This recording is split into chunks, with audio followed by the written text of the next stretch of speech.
All right, good evening, everyone. Appreciate you joining us here. As you all know, AI is rapidly changing the world around us. It's changing the way we work, changing the way we learn, it's changing the way we make decisions, and in some instances, how we form relationships and how we think about society now. So I think naturally, as people of faith, it raises questions about, how does this technology and its rapid evolution intersect with our church, our community, maybe even, kind of the future of human wisdom and how we are, and how we think things may progress. And that's why I'm grateful to have Mr. Jordan Chaney here with us tonight, who attends Southminster. You'll see him at the crossing services. But he has a background in technology, has put a lot of thought into the intersection here between faith and artificial intelligence, technology, and community.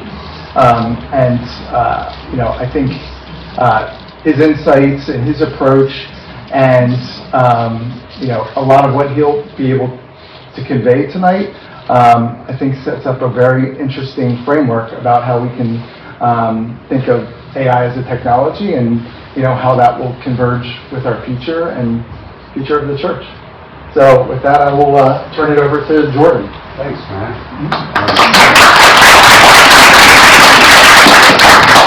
Well, I'll say the kind of disclaimer in the beginning. Typically, I like to just speak off the cuff and talk and engage in however it is in a more kind of lively manner. I believe the importance of us to be able to think together in the context of this discussion and providing a little bit of kind of directed reading and up and forth like an old school presentation might be good, but there will be intermittent times of questions and dialogue. So I want us to I want to be aware of that. First, I am Jordan Chaney, okay? Like many of you, I've spent the last year watching the ground shift beneath my feet. I work in higher education at Carnegie Mellon University, where I see these AI quakes all the time. They're happening in real time. I'm not here as a technologist to tell you what to do. I'm here as your neighbor and a fellow believer to talk about how we stay human when everything else feels automated. For over a decade, I've been studying the philosophy of how we interact with technology, and for the last few years, I've been working with a team of scholars to figure out where truth actually lives in this digital flood. I bring these tools, these frameworks, not to impress you, but to help us navigate. As a newcomer to Mount Lebanon, I felt the same question you have. Does our mission change? How do we love our neighbors in this new landscape? Tonight isn't just a presentation, it's the beginning of a conversation. So let's look at the facts, because as my father has taught me, facts are our friends. First, this is a fact, okay? This presentation was developed, yes, for many years, just in thought and writing and reflection. But then I did use AI tools such as Google Gemini, AI Studio, and Notebook. There's a debate going on in the academic community. I think it should be disclosed anytime you use 1 ounce of AI. Any 1 ounce of it should be disclosed so that you're being honest, just like a scholar would disclose the citations and the resources they pull upon. So I did use this to compose, and some of the slides are clearly outside of my ability to generate the pretty pictures on the slide. So what is going on today? And does it actually matter? Do we have to learn new skills? And most importantly, does our core mission as a church change? The answers are, a lot's going on. Does it matter? Yes. Do we have to learn skills? Yes. Does it change our mission? No, not a bit. Our core mission does not change, but the landscape we are standing on has cracked over. As individuals seeking to follow Christ, times of massive disruptions are actually invitations. They force us to understand in entirely new ways how to love God, love ourselves, and love others incredibly well. On a lecture on AI, there's not going to be a designated slide to AI. I want it to be about us, the church, how we reflect on things, how we live through these changes. But real quick, AI is just a lot of math, a lot of words, a bunch of fancy databases, huge amounts of energy, and then it provides us an ability to read new ways, project new images, automate workflows, and do untold new things that were not possible 5 days ago. And that will be the trend going forward. A new possibility, a new impact, a new tool will come out that will change how processes are done from this day forward. That's how life is now. So that's just kind of a disclaimer on what AI is. But let's go back to the facts. So here is something that we are living in. What is emerging today is a reality called automated cognitive capital.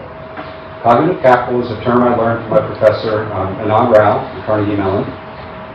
Humans were exclusive holders of cognitive capital. We invested heavily in education to extract it, but today the machine is starting to do the thinking work humans used to get paid for.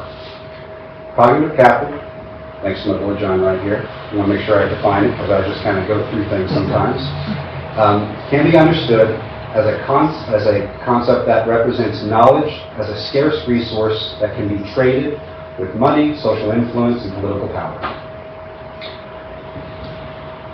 Fact one. It's almost a miracle what this stuff can do. Since I'm not a pastor, and I'm not a theologian in a way, what this can do is a new phase of how we can interact with matter, with light, with working, and with things. It truly is an amazing tool. My friend Steve recently looked up and just said, these large language models, they democratizing expertise. This mirrors a lot of the talk from how SaaS providers, business back-end technical companies, as well as how much development is now possible, where a company, depending on what you worked in, used to have to pay thousands and thousands and thousands of dollars for a database. I can go home, you can go home, and spin up a database tonight. Yep. It may or may not work, but guess what? You can use tools to figure out how to make it work. And I mean all of you. Because if you don't even like the type, you can just speak it into existence. This is a reality. This is a new way to do data, to move with information, and to interact with it. Some of the foundations, real quick. Does anyone have any preliminary questions about anything AI tool-wise at this point? I want to pause it before I go forward with things. I just want to make sure I respect any sort of inkling questions. Okay. If you have any questions, please feel free to ask them. So also, and this is kind of the primary motivation of why I spoke with Matt and then John and others to have this conversation, there's going to be an economic reality to this. A lot of people like to make pontifications and projections about the future, which are not right or wrong or sometimes close to it. This one came from MIT in combination with Oak Ridge National Laboratory, where they use a lot of compute to run a simulation across our entire economic environment. Everything in our country. They put the factors in there, enormous automation and programming. What would it look like as this technology rolls across a new workflow, a new automation, a new administrative task, a new thing. And what they found is what we know already is there's about 2 to 3% on the coastal side of things. All your software workers in Silicon Valley, in Seattle, down in South Beach, up in New York, in Boston, a lot of those type of software developers, as you have already heard, are losing some of their jobs. There are true and existential conversations on the value of pursuing software engineering and coding as a viable profession moving forward. I don't think that's got merit because people will always need to know how to engineer complex systems, and that takes a little bit more. So if your grandson, son, daughter is a coder, don't worry. The real implication, though, and what the iceberg is, and what's an iceberg? A lot more, the majority is under than what you see. We hear about this. Block last week is a company out in San Francisco. It's founded by Jack Dorsey. Jack Dorsey founded a couple companies like Twitter. and some other things like block, and he's rumored to be involved in some of the creation of some sort of cryptocurrency a long time ago. Last week he laid off like 40-50% of his workforce. Like that. And he was honest with it. He said, I could go along and I could say, we can keep you along, but that's not true, and that's not the right thing to do in my mind. He was transparent, and half the workforce is laid off. Of course there's severance pay and all these things. That, I think, is not just a canary in the coal mine. I believe that's the reality of what we're going to be looking at as a church. And that's why I started this kind of process with Matt. I want to understand how we as a church can love our community really, really well when a person's identity that is attached to some sort of kind of the old school, work hard, study hard, prove merit, be employed, when that is broken. What does it look like when 12% of the white-collar workforce is laid off? What do we do as a church? That is the question, and that's what this is about. It's not about AI. It's not about AI. It's about our response to understand how we love others, and I'll say this again, incredibly well through this time. Any specific questions about this at all? This came out last year, by the way, towards the middle of the end of the year. Huge website, Iceberg Report, study it yourself from MIT. It's amazing. It is kind of scary, but it's grounded in truth. And it's always best to kind of understand what is truth and move forward in that way. Here's another fact. It is an absolutely unregulated mess right now. A complete hodgepodge of different states and different federal departments and different senators and congresspeople, the executive branch and departments have different interpretations of how to police, control, use all of this technology. What that means is, guess what? The people being exploited in this are you and me. This is kind of one of the practical things I want to share. You using this information and using these tools, it can provide great access, but absolutely no one knows how the foundation models, your GPT, your ChatGPT, your Claude, your Gemini, Perplexity, no one knows how these work, except for the companies themselves. They're called black boxes. That's the privacy. No one knows exactly how your data is being trained on. No one knows the true capabilities of your private information is being leaked. So if there's another thing that you take away from this tonight, other than how do we love others incredibly well through the seismic economic changes, do not put your private information in any of these systems moving forward, or any of your loved ones, or anyone's private information. Just don't do that, because we don't know what the companies are going to do to exploit that. That's just kind of a statement of care for you. The real implications of this is that what could be liable to legal companies, organizations that use AI in different factors. When you have 50 different jurisdictions, you have something called the European Union that has different AI programs and policies around, so that one person doing one job that affects 50 different states or different countries could be subject to a multitude of different violations that have no cohesion across any sort of logic. That's another world that we're living in. So how do we pursue what it is to act right, to honor the laws, to love our neighbors, and understand how we kind of work through this place? Does anyone have any questions about this general theme? No? Okay. So the question is not, is this happening? The question is, what does this have to do with the church?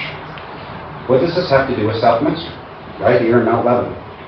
When 10 to 20% of our white-collar workforce could quietly wake up one day and find their utility replaced by an algorithm, how do we love them incredibly well? How do we love ourselves incredibly well? Over the next few discussions this night, any other conversations that spin out from this, we're going to explore what it means to love others beyond the prompt.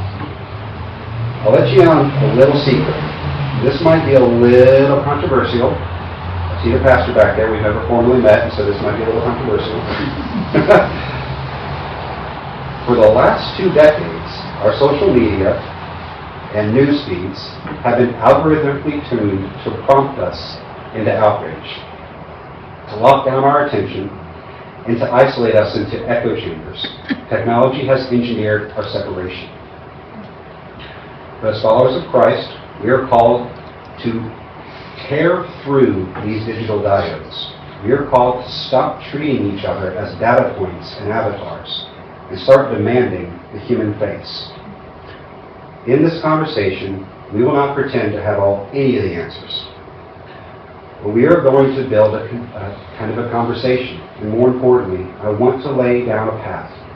We're going to learn how to transition from a network base of how useful we are to a guild base on how deeply we care for one another.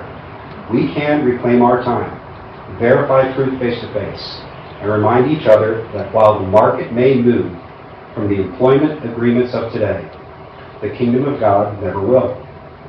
We are not just learning about AI, we are learning how to be human through this shift, and how to be an anchor for our neighbors when the ground shakes.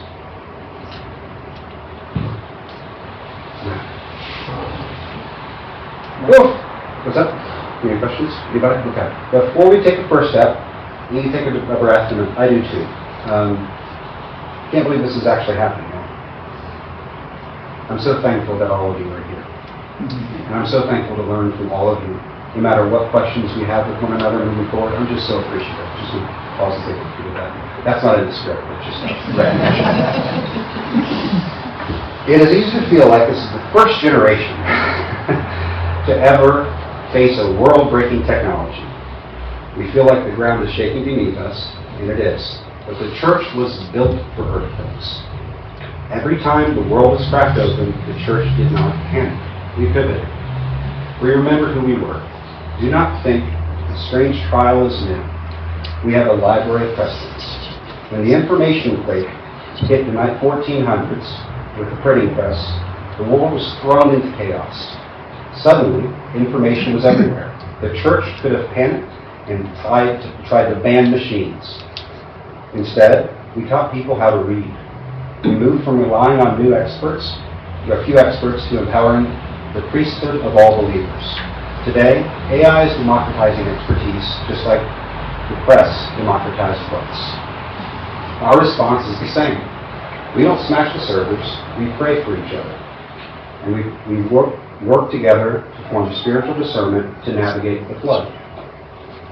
When the economic quake of the Industrial Revolution hit in the 18th century, the steam engine did to physical muscle exactly what AI is doing to mental muscle today, the cognitive capital we talked about. It created massive displacement and alienated workers. How did the church respond? With the Methodist movement. We built classes and small groups. We created a social safety net when the factories chewed people up. That is why, over the next conversations, we can learn how to build our own guild here, to catch those the algorithm leaves behind. When the ontological quake of the 19th century arrived, the reigning economic system tried to define a human being as a tool, as property. The church had to stand up to the absolute power of the economy and declare, no, a human is not a tool of utility. A human is the image bearer of God. Today, the economy wants to treat us just as inefficient data processors. There was a CEO of one of these companies that tried to equate the importance of training a machine to the cost of raising a human, and equivocating the two are equal. It melted my brain, as I was said on the camera. It was just like, well, yeah, it's the same as feeding a child of kids 20 years old. It's ridiculous. The economy wants to treat us that way. We are here to declare that we are embodied souls.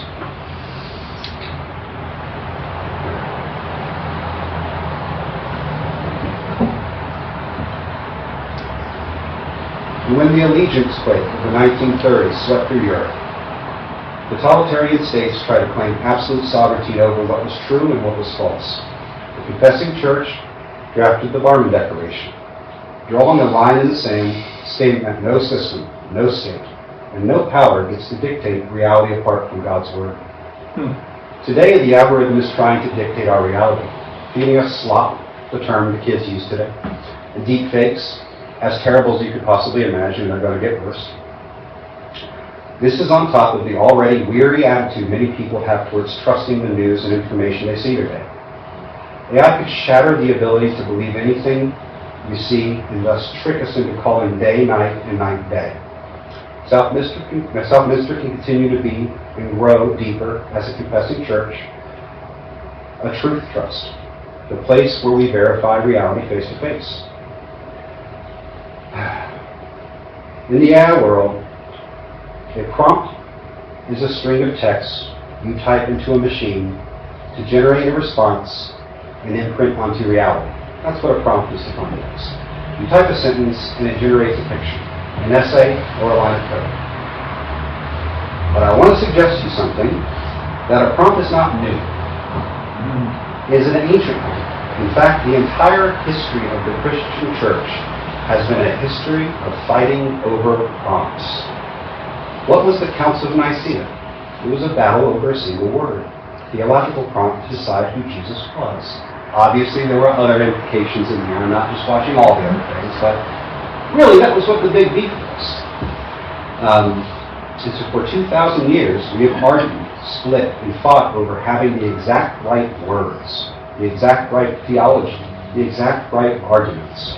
Of course, maybe that's just me. Maybe I'm just the only one that's been like that in the past. We use our theology like a prompt, treating God like a machine. We thought, if I just input the right doctrinal words, God will output blessing, security, and certainty. And we treated each other the same way, firing theological and political prompts at each other, trying to generate a reaction, trying to win. But today, the era of the prompt is over, because the machine has beaten us at it. AI can now generate a better theological argument, a better sermon, and a more articulate debate than we can in milliseconds. If our faith is just about having the right information, the machine has already won. We are facing a massive, and this is when it gets a little difficult, y'all. I told you I'd be honest. We are facing a massive two-part resettlement of human history. Right now, we are in wave one. The automation of cognitive capital, the white-collar shakeup. It is coming for the thinkers, the administrators, the planners, and it may impact right here in our level. And just down the road is wave two, the automation of physical labor through robotics. When the machine can do both the thinking and the doing better than we can, what is left for human beings? What is left? The one thing the machine cannot do. It's love. Our calling for the new day is to learn how to love through the prompt. To love through the prompt means we stop arguing over the interface. It means we push past these political algorithms designed to make us hate each other. It means we stop judging our neighbors by the economic utility or their job titles.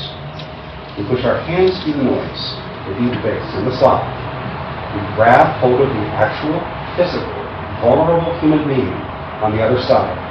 We decide that our context of truth moves beyond our own thoughts, as we now have 1 billion avenues to influence that. But we move to our truth and move to the context of how God ignites the presence of peace in a relationship between two or more people. A machine can simulate companionship, but it cannot wash feet. A machine can generate an answer, but it cannot sit with you in silence of grief. When the dust settles from these massive shakeups, people are going to walk through the doors of Southminster. They will be stripped of their careers, illusions of control, and their meritocratic pride. And when they arrive, they will not need perfectly generated theological answers. They will need a face. They will need a physical community. They will need living stones. I hope we're going to build that. We can build a sanctuary where we will survive the quake. Not by being faster or smarter, but by being relentlessly, radically human. Just pause here. Do you have any questions or anything that you'd like to discuss just in this moment here? You have a question. We have a question. Yes. I don't know how much of a question. Well, I guess it's a question, but what did Elon Musk say about all jobs are going to be eliminated, it's going to be like heaven or something. So, yeah. But,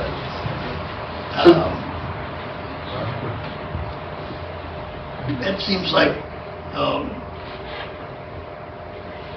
especially given what you said there, but that seems like obviously wrong. Well, here's a prediction, and it's an economic one, and I'm not an economist, and I say dumb things. So just discount this. Let's say that's true. Let's say that Thomas Piketty wrote Capital back 15 years ago or so, and then something after Capital. Two huge books that really haven't got as much traction, I think, in the economic policy. He's a French guy, maybe that's the reason. It was brilliant books. And he really argued for and put strong grounding on a term called universal basic income. Now, this is a fever dream of a lot of people for a lot of reasons, right, on different sides of the political spectrum. But Piketty's foundational research was built on where does labor come from and how we distribute the wealth of that labor. The idea of UBI would be the way in which that happens, when everyone is able to do anything they want because all the labor and everything's there. My thought, and I shared this earlier, let's say everyone's getting $200,000 a year. I heard that the other day, where like everyone's going to get $200K a year, which is whatever. I don't know where they come to that term. Is our job as the church any different? Do we need to pierce through the idea of everything's okay and comfortable with that person when everyone has this access to wealth? And also, my profession is a fundraiser. I get to work with people from all economic spectrums, mostly the higher end. A lot of people I get to serve are brilliant, wonderful, just completely humble, awesome human beings that just figured some great stuff out, got some money, and they want to do good stuff, right? Well, they inherited the great human beings. But some people, when they have like 10, 50, $100 million, guess what they want? They want more. They just want more. We humans do that. We just want more. And so when our identity is based on service and love, it doesn't matter if all the jobs are gone or if everyone has money. We'll just have to figure out how to contort in a different way. Because I believe it will be different. Even if it's for a 2 or 3 year time of relocation and juxtaposition where the meaning of what we do as a job is a part of our identity, either way of that, that's gone. You see what I'm saying? Mm-hmm. Okay. Thank you for that question. Matt? But, I guess, like, doesn't it matter a lot what, kind of, what point you're at as this is all happening? I know you've given the kind of example of your parents and others. So Okay. This will have like unequal impact on different segments. Everybody heard about a K economy? Everybody heard this term before? K economy. Folks that got assets, guess what's going to happen to the asset value? Go up. Folks that don't have assets, guess what happens to their value? Because there's not much free labor and stuff, go down. K. See? K. And so, middle class. yeah. Like I looked at my parents 2 days ago, 2 evenings ago. I was in North Carolina trying to explain some of this stuff. I may have been practicing. And my father will probably see this. My father is a very loving, he's a very smart man. He likes things very cut and dry, very specific. And so I said to him, I said, Dad, you're going to be okay more than likely. My kids, I have no idea what's going to happen. And I could be wrong. I could be standing up there look like a fool in a month or 2 months. I don't care. I want us to figure out how to love this through this transition. But more than likely, those with assets are going to be more than just fun. We're probably at a point where more than likely, and I don't mean to be insensitive if you're not the case, I have been on a tight budget and no money in my life. I have. So I don't mean this insultingly. But we live in Mount Lebanon, you're here tonight, and you're not working. There's a part of me thinking you might be okay regardless of what happens. I'm not saying that to be insensitive to anyone that is struggling at all with anything. But that's kind of one of the realities we're in. Any other questions about this? Okay. So we are looking at the heart of the machine and acknowledge the ground beneath us is shifting. We are not here to study the wreckage. We are here to kind of reinform our lives. We are moving from a church that competes on information, which the machine has already commoditized, to a guild that anchors in a kind of convivial, life-giving presence. We can pursue a covenantal reinformation, a deliberate effort to repair the breach in our reality by learning to be, again, relentlessly, radically human. Over the next conversation, this conversation and a few other questions, we can pursue a foundation of different way of living. We can discuss how to strip the magic out of the tools we use, reclaim the silence necessary to hear God, and insist on the physical presence that defies digital stimulation. We're not just talking about change. We're building a sanctuary where our dignity is not tied to our utility, but to our identity as image bearers. So as we prepare and look through this, we're going to look at some core themes. We're going to look at slowing down, reclaiming the body, verifying truth face to face, and are committing to one another securely. How do you feel about looking out for your neighbor? When is the last time you really looked across the yard or looked across your like, and how's your neighbor? Have you noticed your neighbor's breathing changing? Have you noticed their limp either healing or not? Have you noticed people in their church? Are you taking care of the young couple that's coming in with a baby that they don't know what to do, and you'll never know that maybe the mom lost her job last week? You know, how are we radically caring? These are some theories that we can discuss and move through. So we have to start by calling out a subtle modern heresy. This ancient asceticism was the belief that Jesus only seemed human. Today, AI offers us a 21st century version, a simulation of companionship that feels real but has no soul. It offers a companionship without demand, a mirror that affirms us without friction of a real human relationship.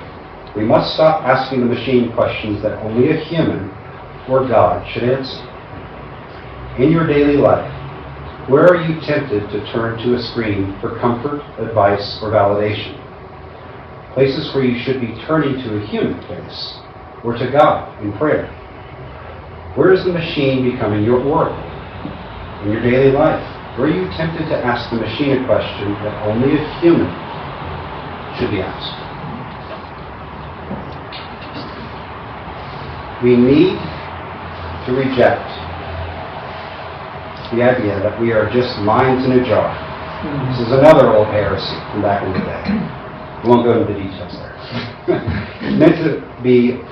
We're just meant to be uploaded and automated. We are embodied souls. We kneel, we sing, we taste, we breathe, we touch. We touch the hand of our neighbor. The incarnation, God becoming flesh, is the ultimate defeat of digital simulation. When we gather in this room, we are doing something no algorithm can replicate. We are witnessing to the truth of one another's existence through the physical presence. Think about last week. Where did you feel most disembodied? Stuck in a digital loop. And where did you feel most anchored? In your own skin. How does that physical act of gathering in the sanctuary change the way you hear the truth compared to listening to a sermon online? I'm sorry. For most of us, our identity is wrapped tightly in the meritocratic covenant. Intellect plus effort equals security. But the iceberg of the AI is drifting into these waters.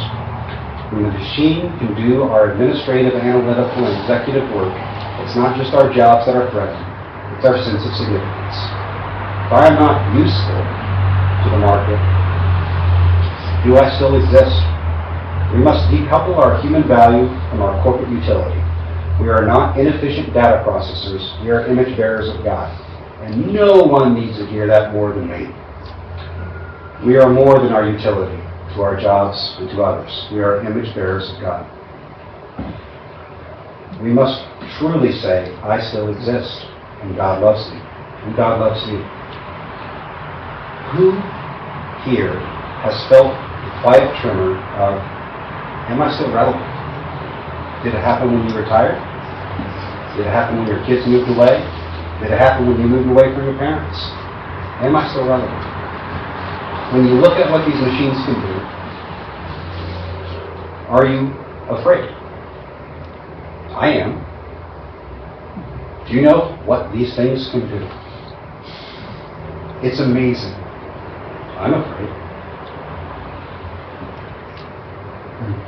Let's speak the fear out loud, because shame thrives in silence, but community thrives in the truth. So in the economy, as we talked about, the market may fire us, but the kingdom never does. We are shifting from a network, which is transactional and based on utility, to a guild, which is covenantal and based on mutual aid. We don't ask, what can you do for me? We ask, what burden can I help you carry? We are identifying our kingdom assets, the skills and passions we have that have zero market efficiency, but infinite value to one another. Think about the gifts you have that the corporate world doesn't pay for. The ability to listen.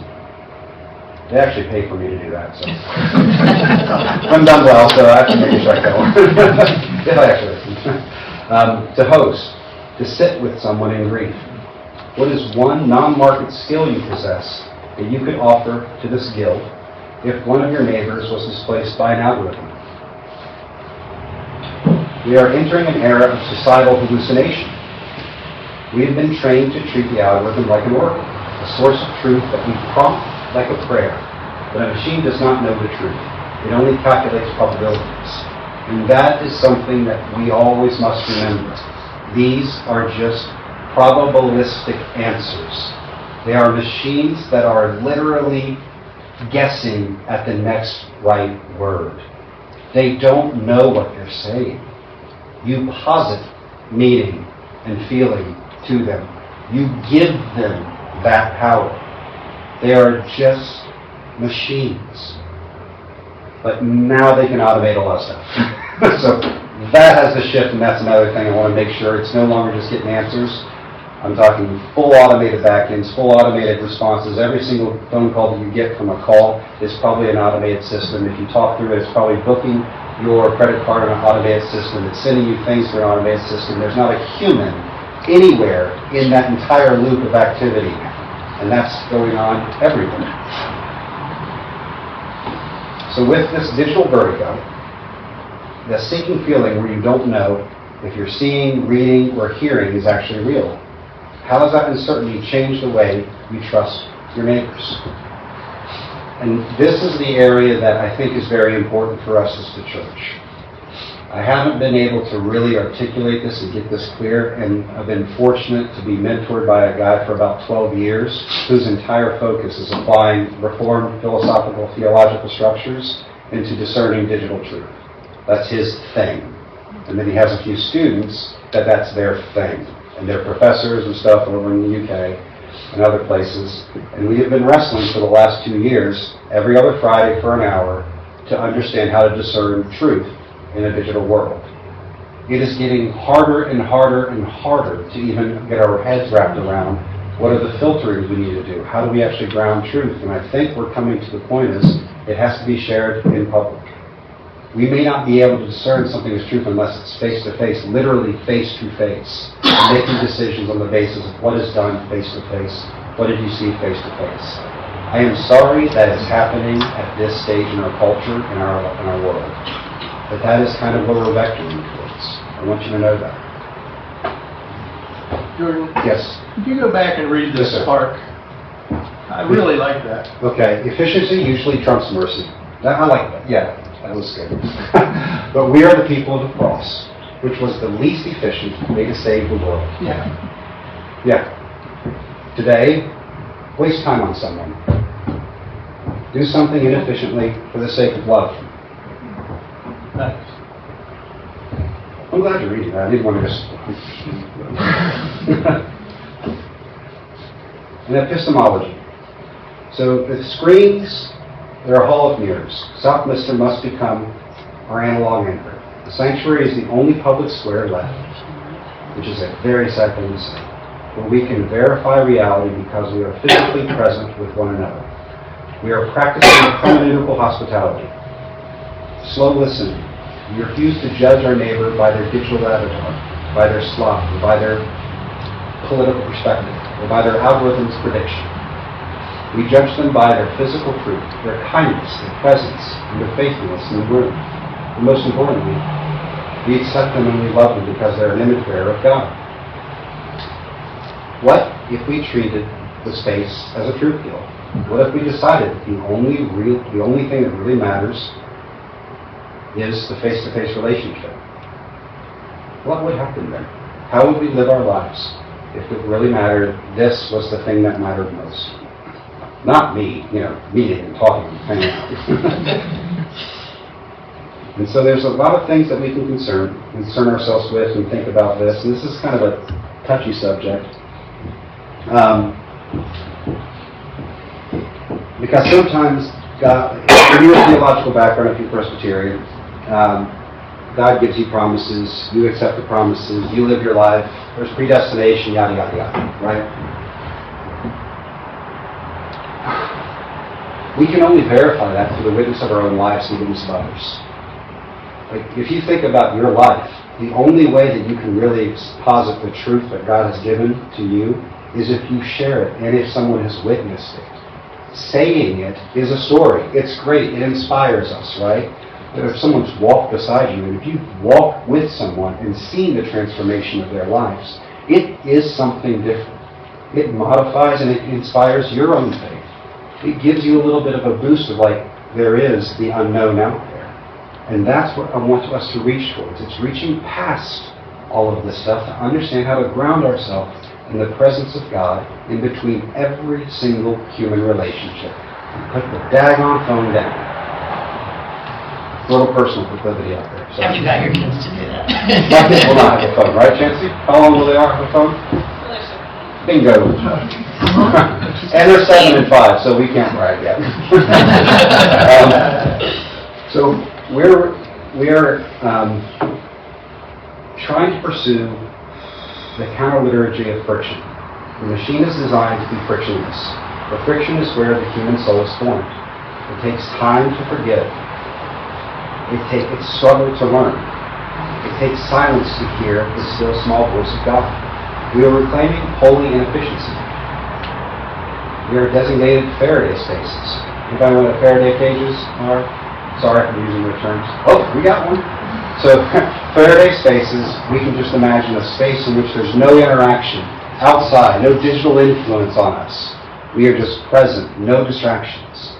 Creating that type of commonality and community to really honor the presence of the person and not the distraction and our own temptation to find answers, to find the truth, to be like me, staring at a screen right now. That's what we can pursue. It's a different liturgy, a different living of the Word. You feel small against this trillion-dollar giant in the digital age. It's easy to slip into fatalism, to think the future is just something that happens to us. Look at Nehemiah. He didn't just lament the ruins. He rebuilt. We need 2 things. Bricks, the constructive things that we build together, like community, mentorship, and hospitality, and spears. The strong boundaries we set to protect our children's attention, our civil discourse, and the dignity of our neighbors. We are not lights, smashing servers. We are architects of a human-centric future. Southminster were to be the anti-algorithm zone of Mount Lebanon. What is one sphere? One hard boundary you need to set in your own home to protect your family's humanity. I remember reading Luther's sermons, multiple volume set back in the day, and like the first page was about Nehemiah rebuilding the walls, and it was a beautiful scene, and it was kind of articulated in such a way that he told the families, go build next to your home, and family upon family on family. Build so not to just be separate, but to protect the thing that you are called to protect, love, and serve. Anyone can come in and invite them in, but protect what needs to be protected. so this is the civics part that we're working into. We're not just a group of people who show up on Sundays to consume content. We are a contrast community. In a culture of digital fragmentation, our church becomes the new public square. It is the only place left where the technocratic and the labor sit at the same table, united not by an algorithm's prediction, but by the peace of Christ. We are the kintsugi of the digital age, preparing the cracked egg of our shared reality with the gold of the covenant. What's one brick Southminster can lay in our neighbors, before our neighbors? How do we become the place where people in our town come, not to get information, but to get their souls back? We have a sacred duty to the next generation. Our children are being fed slop that turns them into passive consumers. We must teach them the tacit knowledge, the skills machines cannot replicate. Hospitality, deep reading, physical craftsmanship, conflict resolution, physical character. These are not outdated skills. They are the strictly human assets that no agentic model can ever replace. We are passing on the human craft of living. Think about the skill that you have, your trade, your hobby, your way of helping others. That requires the hands and the heart. How can we, as a community, pass that human craft down to the youth in our neighborhood who are currently being raised by the algorithm? Any question? You have a question, Matt? Please. I guess I would say, what's your thought about how to balance that? So balance with the younger generations and the fact that we do want to teach them those things, the analog interactions and that kind of authentic, face-to-face caring for neighbors. But how do you balance that with the reality that they need to command? You need to have some kind of command, not necessarily of a phone, but comfort and command of the technology in order to function. Or what are your thoughts on striking that balance? In a world where everything's going to be surveilled so quickly about everything that we do, I think we're giving a gift to our kids to get them off their phones. I'm sorry, could you repeat that? In a world where everything is surveilled and will be surveilled about every aspect of every decision and everything that you put into your phone, and that's only going to get more, and the implications of you touching something on the line or buying something, downloading something, going to a site is only tied to more and more information, and that information is now being ingested by thousands and millions of agent structures, these AI systems, that we cannot understand. And that data is being processed and sold and moved and structured in ways that we do not know, that will create new ways to trap us within the system of just being on these daggone machines. I think it's wise to maybe not care about them getting proficient in technology, to be blunt. And I work for Carnegie Mellon University. Obviously, when they're mature, when they're older, the ability to learn something, and this is a bright thing on this stuff, you can learn anything in any way you want to learn it, and in a language you want to learn it, and sit with the specialty tutor of any way you want to learn something, anytime you want, for free now. For $20 a month, you can learn even more. For $200 a month, you can get a daggone Nobel laureate level type education from anything at any time. That's the world we're in now. Wow. You throw up a video simulation of a person, I bet Lila in 5 years, she's already playing a piano better than I did after a year of lessons because she's looking at a screen playing a piano, right? When she has this digital artifact that's kind of spun up with a 3D image that looks like a person that's having that emotional space reality, the learning capacity is going to go through the roof. That is a positive thing. Human beings will learn so much quicker. We don't know what that looks like as well. So it's positive sometimes. Good thinking. I think this is just, no more words in this stuff. This cracked egg is from Doyerbird. Doyerbird is A Kuiper student from back in the day over in Holland, stuff that I won't get into, but he was a reformed jurisprudence scholar that created a very, very complex system of spectral reality. How do we actually tell what truth is across many different aspects of the world? He wrote this big book about 90 years ago, and it's just been sitting there, waiting for its time. Well, I think this idea of a cracked society, we're in it. We're in a cracked society. And the way in which we can discern truth together, acknowledging how truth might manifest across aspects, that's where we can go. The principle of hallucinations itself, and a hallucination is an answer that you get that the machine just made up. It's just like, it's wrong. It sounds right, but it's just wrong. That's an example of how you can judge the fruit of an answer through multiple aspect awareness. This is a key thing too. And this might just be me. I cannot rest. I cannot rest. I work. I'm a father. I'm a husband. I'm a tinkerer. I cannot rest. I wish I could, because all I see is the world accelerating. But I want to rest. I think it's really important to rest so that we can bring people in beside us and love them. And I think we're going to have to do this. And I hope I'm wrong. But I think we're going to have to figure out how to do this either in our community in a different way. Once again, this was done with some AI stuff. Iceberg Index is out there. Oak Ridge National Laboratory and MIT ran it. God's kingdom's not going to go away. We're a part of it. And as you saw in history, the church and the way in which we serve and love has done some really good for a lot of people. And I think this is another time where we just put our differences aside and just figure out how to love people really, really well. What other questions do you have about anything? Yes, sir. Well, thank you for doing this, and thank you for bringing this to our attention. I work for one of the evil tech companies, which is really an AI company. That's how we're branding ourselves. So it's so ubiquitous. AI has touched everything.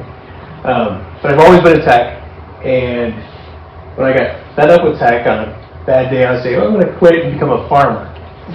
Well, hate to break it to you, farming is extremely automated right now. AI, robotics. So there isn't a safe haven career where you're not going to have to use this technology. It's going to touch every career. You're focusing on white collar careers. Yeah, a lot of knowledge industries. You know, if you were the smartest person in the room, you're not anymore. This is the smartest person in the room. Yeah. So it's scary, but you kind of have to lean in. And my son's going to graduate high school in 2030 when this is going to be peak. That's the year of reckoning for this stuff. And I don't really have advice on careers. So our last name's not Rockefeller. We need some kind of career. You need to make some kind of income. Yeah. So you're always going to be attached to this. So I don't know what your perspective is on balance, not becoming a Luddite, but having some kind of balance. Or I think everyone has to have, and this is great, a base knowledge of these tools or capabilities and the dangers of relying on them so much. So a little bit of a question, but more of a comment. I think it's what I told earlier, like I'm here to contain myself to the speaking. But now with that, as I told my father and mother 2 nights ago, anything, if your job are these eyes on a screen, it's not secure. It's what? It's not secure. If your job is eyes on screen, that little thing right there, now is a phenomenal thing. If your job is to be an expert of how those things work, and you can think in deep systems and understand enormous implications and things across ever-expanding use cases, you'll always be employed. Because there's always going to be a need to extrapolate value out of data in new ways. So there's a need for technical understanding and expertise, absolutely. But the thing that's going to be secure is this, face-to-face. Bedside manner. I mean, I call myself a beggar and a servant. I'm a professional fundraiser. It is such an intensely human thing. And it's beautiful to see a human come alive when they identify their philanthropic threat. I think that would be secure. And there's 1,000 things that you need a technical job to be extremely good at, to be proficient at. There just might be a lot more people being proficient at those things. But if you are resting on the idea that I can stare at a screen and be good and get paid, sorry, that's not going to be possible. There might even be screens in a few years. Yeah. I work for a mental health and substance abuse company, and one of the concerns that I see is more AI in counseling and mental health. And how do you see that anywhere? Do you see where that could be a major problem moving forward? Because it's out there now, and I think with the use of AI and digital, and the lack of educated providers, it's going to be an issue. And, there should be major concerns around, I think, the thought of AI counseling folks with mental health and substance abuse disorders. Thank you for that question. I told Matt, if anyone asks that question, I'm not going to answer it because if there are any therapists or counselors in the room, and this isn't a plug for someone, but if there's anyone that wants to speak about this, they are welcome to. If they're a counselor or a medical professional in this room that wants to speak, that's fine. So, because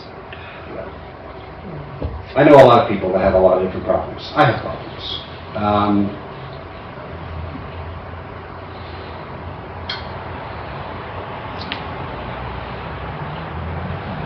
The sad thing is it just brings another psychosis. This stuff, it just brings this flight of mastery, this big ego, and anyone that has any sort of problems mentally or substance abuse, they're basically trying to cover something else up. And so when you're conflating that with this now access to every part of the worst type of digital information and every part of egocentric inflating information, I'm sorry. Don't go to this stuff for counseling. I can say that pretty clearly. And if you know someone that needs to talk to someone, we should be people that love them, that don't look at them and say, I'm sorry, I understand you're manic. How can I love you through that? Safely. I understand you're depressing. Hey, I understand you attempted suicide. I love you. How can I help you? You're getting off the bender. How can I help you? I'm sorry you fell into drug addiction because you lost your entire sense of utility. How can I love you? But this stuff, that's all I'm doing. I don't feel, Yes, ma'am. In this world of trying to identify what the truth really is, so many young people and those who have grown up and buying this truth, when, in my understanding, there's only one truth, and that's Jesus Christ is my Lord and Savior. And the love that comes from Jesus and that faith is what we should be doing. How do we break through to those people who are living in this reality and help? How do we help them to see that Jesus could be their answer? Thank you for asking that. Does the world need more people who know stuff, or souls on fire? Meaning in love. Like, what does it look like to look across the table with someone who there's nothing you agree with them about at all? So what? How do you love them?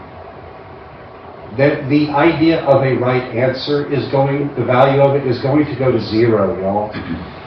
I'm not sure if we understand what that means. I don't know what that means as a statement, because it implies that there's a truth statement there. Sorry, too philosophical. But the value of being right, sorry, the answer is don't matter as much. The overabundance of love that God animates in us when we are living into what we can do as servants to God, and the animate existence, the co-creative power in which we have dominion over creation, meaning kind of nursing it back together on how it should be, people will see that. No judgment, just love and service. Absolute expertise in what we do, and a devotion to what we do at such a high level that they can see the animation of Christ through us in that as well. They'll know us by our works. And this is hard to say to a Presbyterian. I went to Grove City for undergrad. Y'all, this is coming for the idea of having right theology. And that's going to be an implication that is going to have a hard ripple effect within churches for the next few years as well. I don't have a good answer for you other than that. Am I being anywhat sufficiently good for you? Well, it just seems to me that we must, as a church, come together with this acknowledgement that we need to create a place, and we each need to be responsible for showing our love. Yes. In this world and out in the world. Yes. Where people say, oh, yes, I could go where that person is and maybe find where the truth really is. Yeah. Yes, Yep. I think you're right on. I'm always struck at funerals when a family member gets up to talk about the deceased. They almost never talk about what the person did for a living.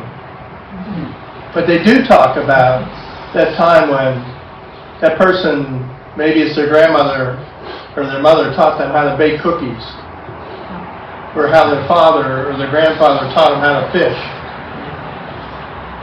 Those connections are universal, and the church has those connections if we are in our right mind.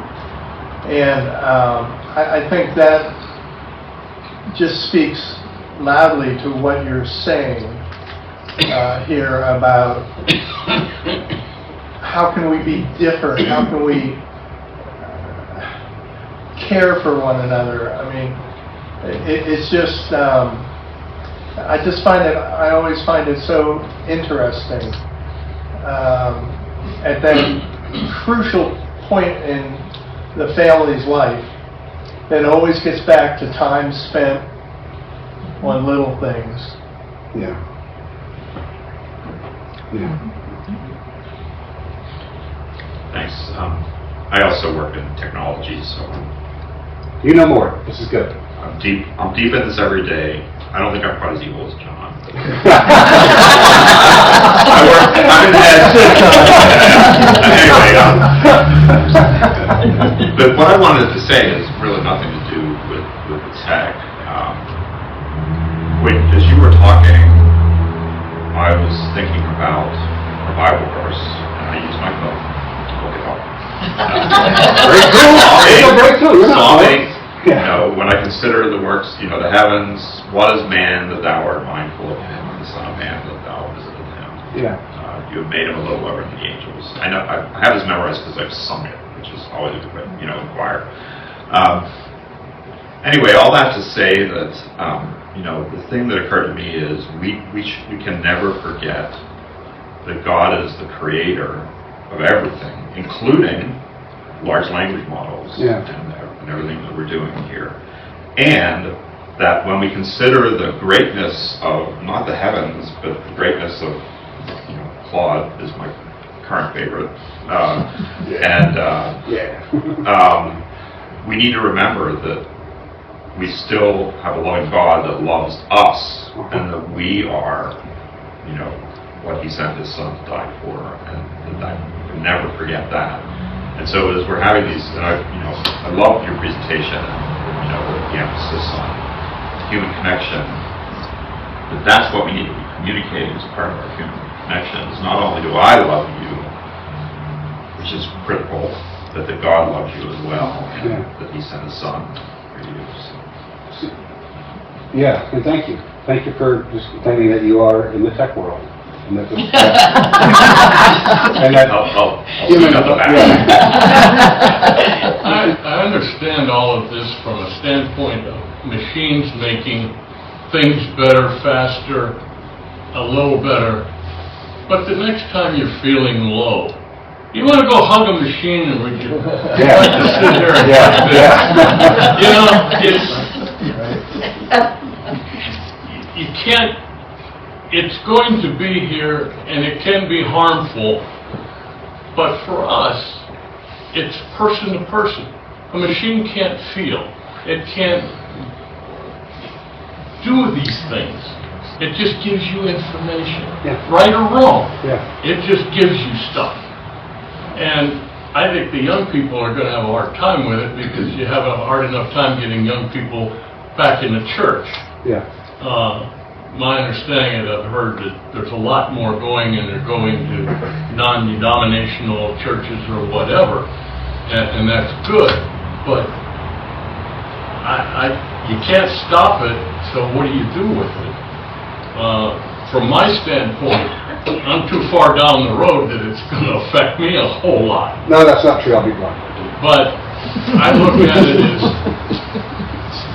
if I can't go face to face, I'm not going to, if you want some answers, some kind of thing, yeah, you go on, Google it up and see what it says. May not be the truth.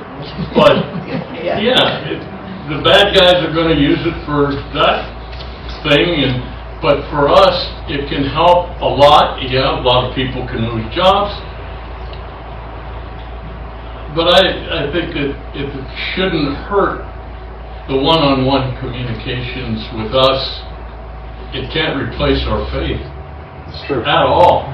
And it shouldn't. And you can bring out all the smartest machines in the world, and you can try to have them explain Jesus' parables. Is that the next thing they're going to put everybody's explanations of parables and come out with the real one? Loving love is important. And I don't think that can happen.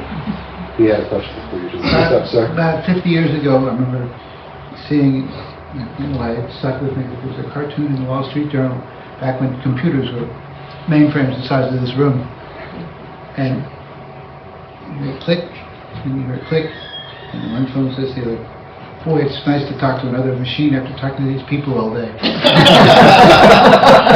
Thank you. It's not going to happen.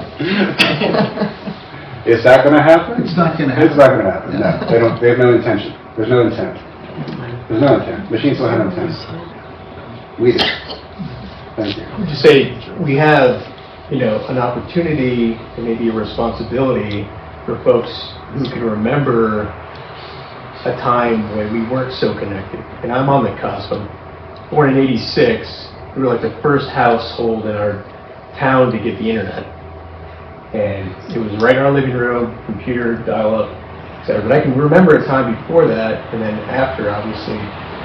All of our youth in the church are digital natives. And they don't remember the good times that you kind of fall back on from your childhood of human connection and meaningful relationships. And we have to teach them what that is and why it's good and why they should seek it here as opposed to the internet. So I think the onus is on us to make an effort to do that.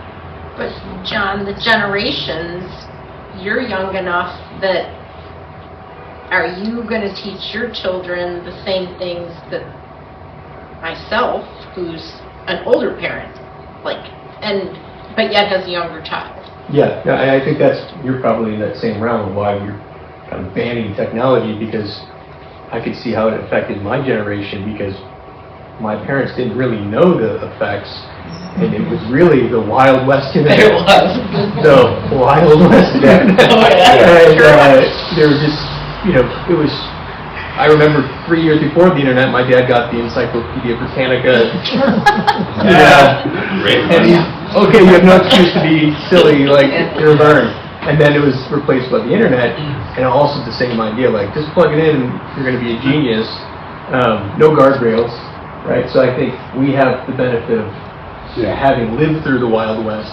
I do have, and I think one thing we do, looking at you, reminds me that the pancake breakfast where we bring the youth in, give them a good meal. It's a simple idea, but there's connection. We care about you. We love you. It's generational. I don't really see phones like No, they're I think talking and we just need to do more of that, like you said. Whatever it is that we can share your skills, and whatever it is that you enjoy, someone else is going to enjoy it. Like I told Matt and John, like, maybe it's just Matt and John and I hanging out tonight talking, you know? That's cool. We'll figure out some things and listen. My heart is sensitive both to the time. I will stay here to answer, talk, or whatever. I want to give you points of hope. Not from a theological lens. Again, I'm not a pastor. But the positive side of this stuff. And this whole presentation was about how we could act as a church. The implications of the technology are pretty profound and clear, and we have the opportunity to maybe take some guesses and like, what does it look like to kind of love others incredibly well if these scenarios occur? There's the possibility of what if everyone becomes 100,000 air like that, right? There's a possibility of everyone, all this stuff, that uncertainty. But there are some already amazing things that have happened as well. So there's some amazing things that have happened that I want to make sure that you're aware of. And we happen to live in an extraordinarily important geographic location that will have implications for anyone that lives here for the next 100 years.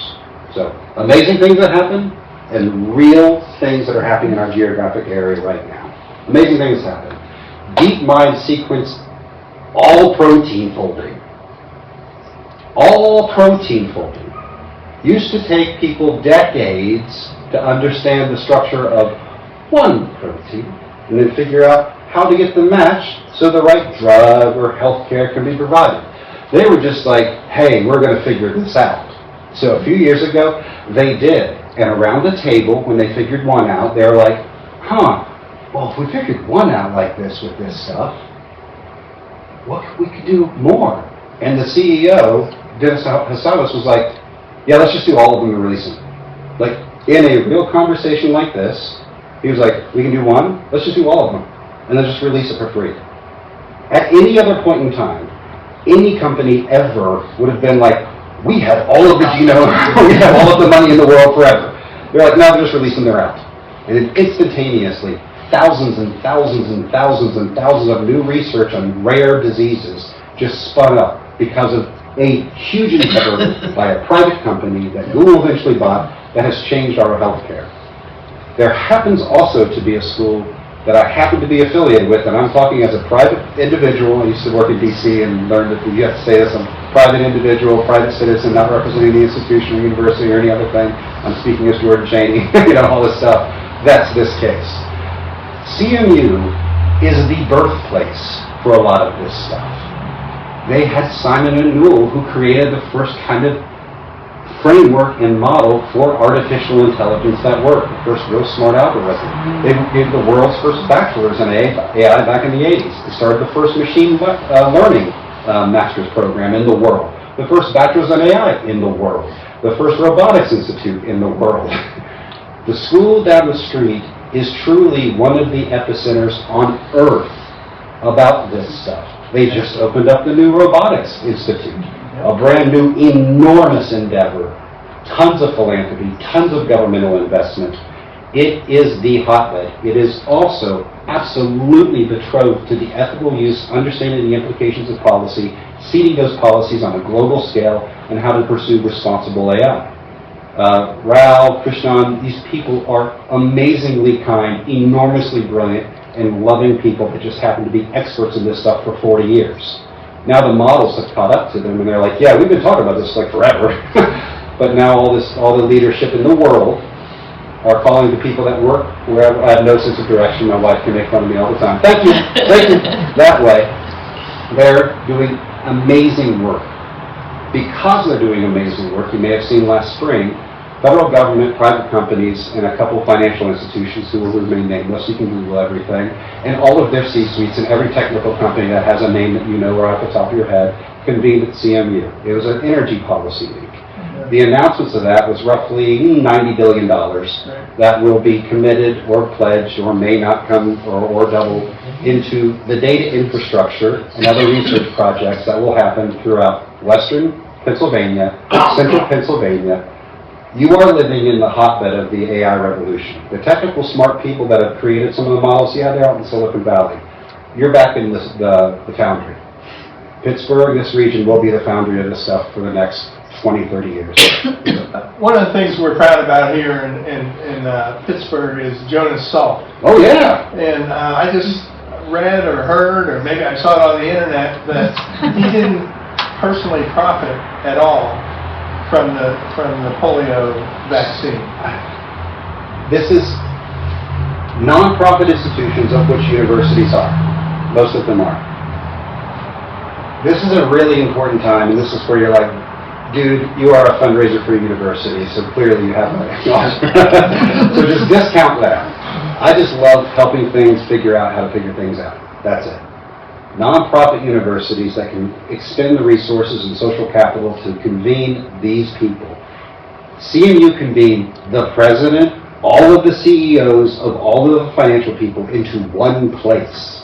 Not Davos, in Switzerland, where they like show off and like be smart and talk about.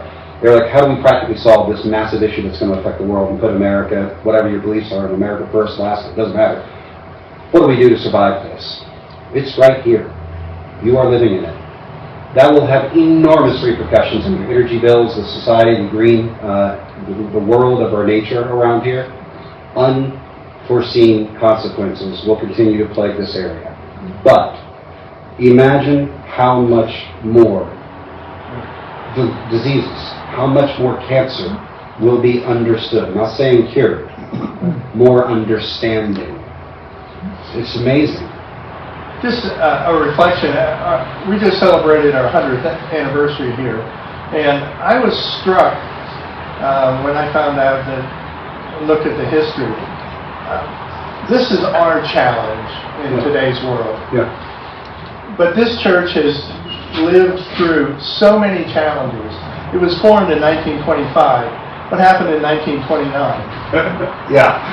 Then you had the Depression. Then you had World War II. Then you had the Civil Rights movement. Then you had the women's movement.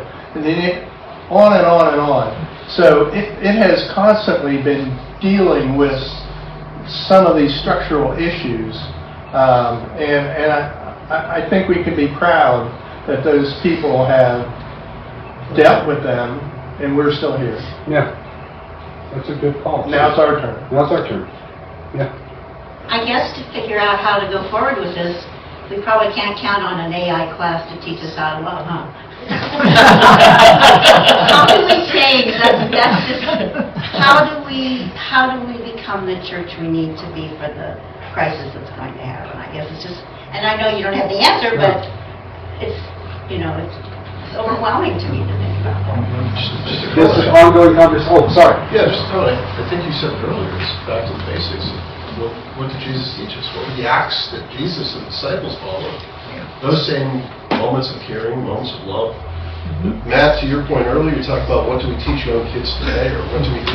We balance with all those skills of communication and interaction that sometimes are missed by staring at a phone. We got to figure out how to ways to interject those into things.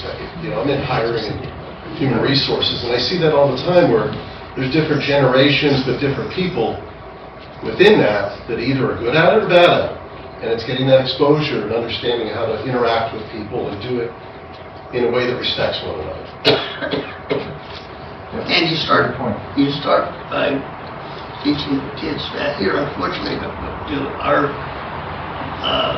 the pancake breakfast is great, but we need even more kids. There are more kids, and one of the tricks is getting them involved, and I think that I've taught Sunday school for years, and I will tell you right now, there isn't a kid that I taught Sunday school to that knows a thing about theology or any of the things that the issues. But we talked about real things. What do you do? How do you love, show Christ's love?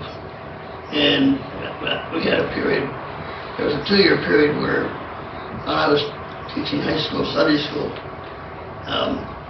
8 peers of high school class died in a 2-year period. They weren't all here about Lebanon, but they were around Lebanon, and not all the kids knew. But kids came to me and say, we don't know what to do. We want to do something. And I told them, you don't have to do anything except go give them a hug. Just say, I'm here. Yeah. You know. Yeah. I mean, it's just really kind of leaping on what Jeff is saying, and I think the intergenerational interaction with the young kids in our church, even if they are less, I mean, Jeff has been helping forever and ever, and now I've been doing it quite a few years, but we also have the same number of faces.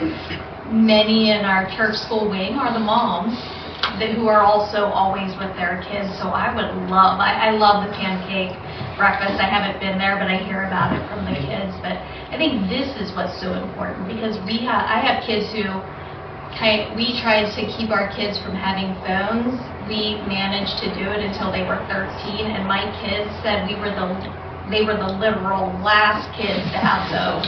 I mean, you wouldn't have thought that we had amputated both arms, sold their kidneys. I mean, it was a huge battle. So I think anytime we can be with, and they're just learning different. We see that. I've seen my like they're in their late teens, early 20s now, and I've seen them ask AI about relationship issues. They bring it back to me and they're like, hey Mom, look what this shows, and I'm like, oh my goodness. Like, we had already talked about some of this then. And so it is this instinctual go-to for them. So I think anytime we can do face-to-face and show them that they're important, not just plan things, not just fun things, but be with them. Because I think we're really good at Southminster about funding things for our youth. They do lots of good things, but I think they need us to be with them. Be present. Yeah. Thanks. Really great point. So thought-provoking conversation, and thank you for all the engagement and all the different points of view. A lot of great points there. I think, and just in general, I think, we've been talking about this for a little while, and I'd love to hear your feedback. I think we're up for some type of continued conversation, whether we do, some kind of series in the future. And Jordan, obviously, Jordan has been an expert at this at some time, and things are changing every week, every day. I know he's expressed interest in continuing too. So anyway, let's continue to talk about this and continue to talk about what it does mean to our families, our church, and our relationship with Christ, and how we can share that. But I think we can wrap up for now, unless there's anything else you want to make sure you get across. Last, again, love others. You mentioned saying at a funeral. I got to speak at my grandmother's funeral 2.5 weeks ago. She's 99.5. She was awesome. And I spoke about the fact that her hands kneaded, dough, made meals for everybody. Her joy was so clear, and it carried her entire life, and it was about her hands. Get your hands dirty. Yeah. God got dirty making us. Jesus reached in the dirt, healed us. You've been in the dirt, and someone picked you up. Like, it's time for us to get dirty again. Like, it's time, regardless of your age, your fluency, or whatever. It's time for us to get real, into it, 1-on-1, 2-on-3, just being there. Because this stuff's going to fracture a lot, but it's also going to heal a whole lot. And we can talk about little areas you have interest of, economic impact, whether we're ecological impact, technical capabilities, guardrails, safety, these things, applications. Happy to have other conversations about that. Thank you so much for coming.